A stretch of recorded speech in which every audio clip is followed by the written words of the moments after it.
നമസ്കാരം. ഇന്ന് July 25 world IVF day ആണ്. 46 വർഷം മുന്നേ 1978 ഒരു ജൂലൈ മാസത്തിൽ ഈ ദിവസമാണ് ആദ്യമായി ലോകത്ത് IVF ചികിത്സ വഴി ഒരു കുഞ്ഞ് പിറന്നത്.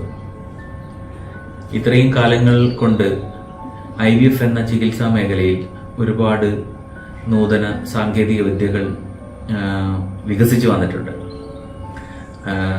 നമ്മൾ ഉപയോഗിക്കുന്ന മരുന്നുകളായാലും ലബോറട്ടറി ടെക്നിക്കൽ രീതികളായാലും ഒരുപാട് വളർന്നതിന്റെ ഫലമായി IVFന്റെ വിജയസാധ്യത, സക്സസ് റേറ്റ് വളരെയധികം കൂടിയിട്ടുണ്ട്. പുതിയ ടെക്നിക്കൽ ആയിട്ടുള്ള മെത്തേഡ്സ്, ഉദാഹരണത്തിന് embryo freezing, vitrification, gamete freezing, ICSI intracytoplasmic sperm injection, ഇത്തരത്തിലുള്ള പുതിയ ചികിത്സാ മാർഗങ്ങളെല്ലാം IVFൽ വന്നതോടുകൂടി IVFന്റെ വിജയസാധ്യത വളരെ കൂടിയിട്ടുണ്ട്. ഇത്രയും കാലങ്ങൾ കൊണ്ട് ഏകദേശം 80 ലക്ഷത്തോളം കുഞ്ഞുങ്ങൾ IVF വഴി ലോകത്ത് ജനിച്ചിട്ടുണ്ട്. ഇപ്പോഴും വർഷം തോറും ഏകദേശം 5 ലക്ഷത്തോളം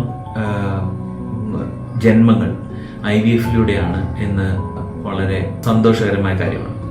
IVF ഉള്ളത് കൊണ്ട് മാത്രം ഒരുപാട് ചൈൽഡ്ലെസ് കപ്പിൾസ്, കുട്ടികളില്ലാത്ത ദമ്പതികൾ, അവരുടെ മാനസിക പ്രയാസങ്ങളിൽ നിന്നും പുറത്തു വരാൻ IVF എന്ന ചികിത്സ കൊണ്ട് മാത്രം സാധിച്ചിട്ടുണ്ട്.